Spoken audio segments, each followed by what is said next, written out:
दोस्तों good evening, कैसे हैं? आई होप आप लोग अच्छे होंगे। चलिए तो आज जानते हैं एक नया टॉपिक है। नया टॉपिक के बारे में जानेंगे क्या क्या इसमें है, इसके बारे में देखिए ध्यान से और समझिए। आज हमको जाना है जो मुख में कितना लार बनता है एक दिन में, उसके बारे में हम लोग जानेंगे।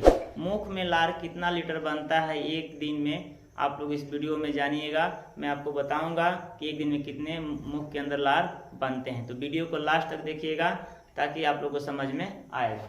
यहाँ पर देखिए हमारे मुंह में 3 जोड़ी लार ग्रंथि पाई जाती है। हमारे मुंह में 3 जोड़ी लार ग्रंथि पाई जाती है और यह ग्रंथियों का नाम है, देखिए पहला होता है पैरोटिड, होता है पैरोटिड, ठीक है ना। ये किसमें काम करता है वो भी बताएंगे। उसके बाद सबलिंगुअल होता है, कब काम करता है वो भी बताएंगे। उसके बाद से सबमैंडिबुलर होता है, कब काम करता है ये भी बताएंगे। उसके बाद हम लाइसोजाइम के बारे में जानेंगे। उसके बाद टाइलिन के बारे में जानेंगे। उसके बाद म्यूकस का काम क्या होता है इसके बारे में हम लोग जानेंगे। चलिए स्टार्ट करते हैं। 3 जोड़ी लार कौन कौन सी होती है। पहला होता है पैरोटिड। पैरोटिड जो ग्रंथि होती है यह सिर्फ सांपों में ही पाई जाती है। सबसे बड़ी मतलब विषैली लार ग्रंथि होती है। अक्सर सांप में ही पाया जाता है। जितने विषैले सांप होते हैं ना उन्हीं में क्या होता है, यह पैरोटिड ग्रंथि पाई जाती है। और वही सिर्फ क्या करता है, वह रिलीज करता है ताकि वह विष का काम करता है, ठीक है ना। तो इसीलिए हमने यहाँ पर लिख दिया बड़े सांपों में पाया जाता है, ठीक है ना। पैरोटिड जो मतलब ग्रंथि होती है, जो लार जो बनाता है वो किसमें पाया जाता है, सांप में। सबलिंगुअल का मतलब क्या होता है, सबलिंगुअल जो हम लोग में पाया जाता है, ठीक है ना।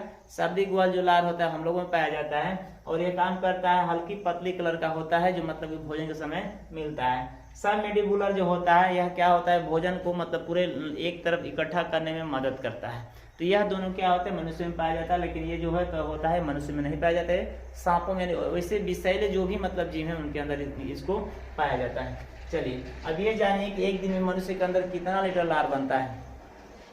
एक दिन में मनुष्य के अंदर 1.5 लीटर लार बनता है। दोस्तों याद रखिएगा, एक दिन में मनुष्य के मुंह में कम से कम 1.5 लीटर लार बनता है। अब आप लोग कहेंगे एक दिन में 1.5 लीटर लार कहाँ बनता है। जो 500 ml का होता है ना, उससे कम से कम 1.5 यानी 3 डब्बा उससे बनता है, ठीक है ना। 1.5 लीटर लार बनता है, लेकिन वो हमको दिखाई नहीं देता है। हम दिन भर में कितना बार इसको घूंट जाते हैं अपने शरीर के अंदर, ये हमको नहीं पता है।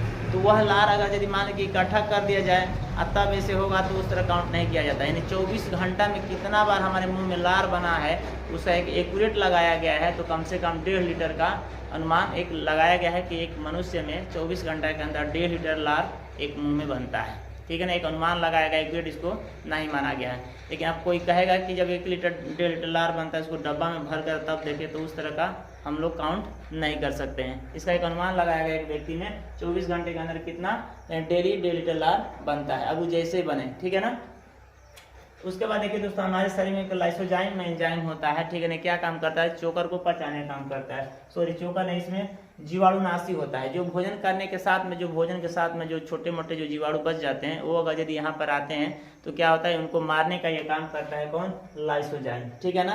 तो छोटे भोजन देखिए, मान लीजिए छोटा बच्चा रहता है, अगर वो इस मिट्टी में खेल रहा है तो वैसे ही मतलब भोजन करना प्रारंभ कर दिया तो उसके साथ में जो सूक्ष्म जीव होते हैं वह अंदर चले जाते हैं, ठीक है ना। तो उन्हीं को मारने का ये काम करता है लाइसोजाइम, ठीक है ना। अब यहाँ पर देखिए, अब इससे जो मतलब मजबूत वाले जो होते हैं, इससे जो मजबूत वाले होते हैं जो नहीं मर पाते हैं मुख में, वो जा करके एसियल अमाशय में एसियल क्या करता है, उसको मार देता है। अब यहाँ पर समझिए टाइलिन या डायस्ट्राच, ठीक है ना। टाइलिन का काम समझिए, टाइलिन का काम होता है चोकर को पचाना, चोकर, ठीक है ना। आप लोग देखे होंगे चोकर को पचाने का काम कर, जैसे सतुआ आप लोग खाए हैं ना, सतुआ वो चोकर है, ठीक है ना। उसके बाद से देखिए जो गेहूं का ऊपर का जो मतलब भाग होता है उसको पचाने का काम करता है, उसी का नाम है क्या है, चोकर। कभी जैसे मान लीजिए हम मोटे अनाज खाते हैं, ठीक है ना, या कोई मान लीजिए कि हम किसी चना का भूजा खाना प्रारंभ कर दिया, किसी चीज़ का मतलब दाना हम खाना प्रारंभ कर दिए, तो क्या एक तरफ से चोकर ही होता है। ऊपर का जो छिलका होता है उसको हम साथ में भी खा जाते हैं, उसको हम क्या करते हैं, छोड़ते नहीं है और साथ में खाते हैं। तो वैसे पदार्थ को खाया गया, वैसे पदार्थ कौन पचाता है, लाइसोजाइम पचाता है। इसीलिए हमने यहाँ पर लिख दिया चोकर को पचाता है, चोकर का पाचन करता है, ठीक है ना। तो चोकर में जो भी हम खाएंगे, छिलके सहित जो भी खाते हैं वो क्या होता है, वो पचाने का काम कौन करता है, लाइसोजाइम ही करता है, याद रखिएगा। नेक्स्ट में आता है म्यूकस। म्यूकस का काम होता है दोस्तों, जो हम भोजन करते हैं वो भोजन क्या कर देना, चिपचिपा कर देना। अगर वो भोजन चिपचिपा नहीं होगा तो हमारे शरीर के अंदर वह मतलब क्रमानुसार नहीं जाएगा, क्योंकि बीच में ही रुकने लगेगा। इसीलिए उस भोजन क्या करता है, चिपचिपा कर देता है, ताकि भोजन को श्रेणी बाय श्रेणी यानी बारीकी से जाने में किसी प्रकार का दिक्कत नहीं होगा और वो क्रम से वह अंदर चला जाएगा। तो आई होप कि पॉइंट्स क्लियर हो गया होगा। अगर क्लियर हो गया तो अगले पॉइंट्स की तरफ चलते हैं। आइए दोस्तों, आप देखते हैं छोटी आंत का काम क्या होता है, छोटी आंत के बारे में जानते हैं। तो देखिएगा छोटी आंत में क्या क्या होता है, इसके बारे में हम लोग विस्तार समझते हैं। छोटी आंत को देखिए दोस्तों, छोटी आंत लगभग 7 मीटर क्या होती है, लंबी होती है, ठीक है ना। 7 मीटर क्या होती है, लंबी होती है, और 2.5 सेंटीमीटर चौड़ी होती है। इतना याद रखिएगा दोस्तों, जो छोटी आंत की लंबाई होती है 7 मीटर की होती है, और 2.5 सेंटीमीटर क्या होती है, चौड़ी होती है।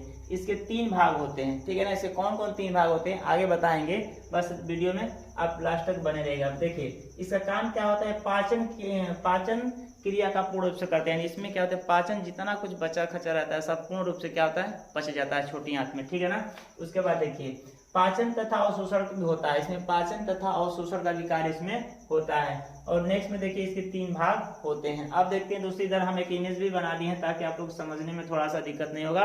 इमेज को भी देखिए, इसको हम क्या कहते हैं, छोटी आंत कहते हैं। इस वाले पार्ट को छोटी आंत कहते हैं, और इसको हम बड़ी आंत कहते हैं, ठीक है ना। इसको हम क्या कहते हैं, बड़ी आंत। यहाँ पर छोटी आंत और ये वाली बड़ी आंत, इसका भी काम बताएंगे। अब देखिए इसमें कौन कौन 3 भाग होते हैं। तो देखिए पहला जिसमें काम होता है डिओडिनम होता है। पहला इसका जो भाग होता है डिओडिनम होता है। इसका काम क्या होता है, इसमें सेक्रेटिन कोलेस्टोकाइसिन हार्मोन्स पाया जाता है, और एक क्या कोलेस्टिक हार्मोन्स को क्या करता है, रिलीज करता है। जो भोजन में जो बचा हुआ रहता है उसको क्या करने का, निकालने का काम करता है, और जो बचा हुआ भोजन रहता है उसमें पूर्ण रूप से क्या होता है, पच जाता है, ठीक है ना। कोलेस्टिक्स जो काइसिन हार्मोन्स होता है वह डिओडिनम के द्वारा ही निकाला जाता है, और इसी में से क्या होता है, वह रिलीज होता है, जो छोटी आंत में पाया जाता है। दूसरे भाग में देखिए जेजुनम होता है। जेजुनम का कार्य क्या होता है दोस्तों, ये देखिए 2.5 सेंटीमीटर की चौड़ी होती है, और ये लंबी होती है 8 फीट की। यानी कहने का मतलब यहाँ से लेकर के यहाँ तक एक भाग है, तो यहाँ से लेकर के यहाँ तक का पूरा दूसरा भाग होगा इसका, जो जेजुनम के नाम से जाना जाता है। इसकी 2.5 सेंटीमीटर चौड़ी होगी, और 8 फीट क्या होती है, लंबी होती है। इसमें देखिए नेक्स्ट वाला जो है, इसका काम होता है इलियम। इलियम का काम होता है पाचन और अवशोषण का दोनों का काम करना, ठीक है ना। इसमें अगर यदि मान लीजिए कि जो पहले वाले डिओडिनम में जो बचा हुआ भोजन होता है, तो इसमें जेजुनम में क्या होता है, पूरा चारों तरफ छिटार दिया जाता है। चारों जिस तरह का चावल बीनने के लिए हम क्या करते हैं, जो बर्तन होता है उसमें चारों तरफ क्या छीट देते हैं, और उसमें से जो क्या होता है धान होता है उसको हम चुक चुक निकालते हैं ना। उसी प्रकार क्या करता है जेजुनम, उसमें आने के बाद उस भोजन को पूरे चारों तरफ छीट देता है, और जो उसमें से बचने जो कार्य जो वस्तु पदार्थ होते हैं उसको क्या करता है, अवशोषित कर लेता है, बाकी इसको फिर छोड़ देता है। तो जेजुनम का काम करना है चारों तरफ उसको बिखर देना, बिखर कर क्या करना, उसमें से चुनने का काम होना, ठीक है ना, चुनने का काम करता है। इलियम का काम होता है पाचन करना और अवशोषण का काम करना। दोस्तों जितना पाचन क्रिया होती है वो सब कौन करता है, इलियम करता है, और अवशोषण जो अवशोषण करने वाले होता है वो अवशोषण का कार्य कौन करता है, इलियम ही करता है। एक चीज यहाँ पर और हमने नोट किया है, देखिए इरेप्सिन इसमें पाया जाता है। इरेप्सिन का काम होता है प्रोटीन को पचाना, ठीक है ना। इरेप्सिन का काम होता है प्रोटीन को पचाना, और प्रोटीन को पचा करके पेप्टाइड में क्या करता है, बदल देता है। हमारे शरीर में प्रोटीन कौन पचाता है, इरेप्सिन इरेप्सिन पचाता है, और पचाने के बाद क्या करता है, पेप्टाइड में बदल देता है, ठीक है ना। आई होप कि दोस्तों ये चीज आप लोगों को समझ में आ गया, छोटी आंत का काम क्या होता है। और इसके बाद अब समझ लीजिए तो बड़ी आंत क्या होता है। तो ये छोटी आंत की कहानी थी, जो इसमें हम मतलब जो भी भोजन आता है तो यहाँ से निकाल करके बड़ी आंत में जाएगा। बड़ी आंत में दोस्तों सिर्फ जल का अवशोषण होता है और कुछ नहीं होता है। अब इसमें से क्या होगा, इसमें से निकल करके जाएगा, जा करके क्या होगा, ये बड़ी आंत के द्वारा बाहर की तरफ मलबे जो मलबा जो अपशिष्ट पदार्थ होता है वो मल द्वारा क्या होगा, बाहर की तरफ निकल जाता है। बाकी यही आपकी सिस्टम जो है उस सिस्टम के बारे में हमने बता दिया। आप लोग को उम्मीद है कि समझ में आ गया होगा। ये अमाशय के बारे में हमने इसके पहले वाले वीडियो में बता दिए हैं, अगर यदि वो नहीं देखें तो जाकर आप देख सकते हैं। तो आई होप कि ये सारा पॉइंट आप लोग को समझ में आ गया। अगर कोई भी कुछ में दिक्कत हो तो आप तुरंत कमेंट सेक्शन में जाकर कमेंट कर सकते हैं।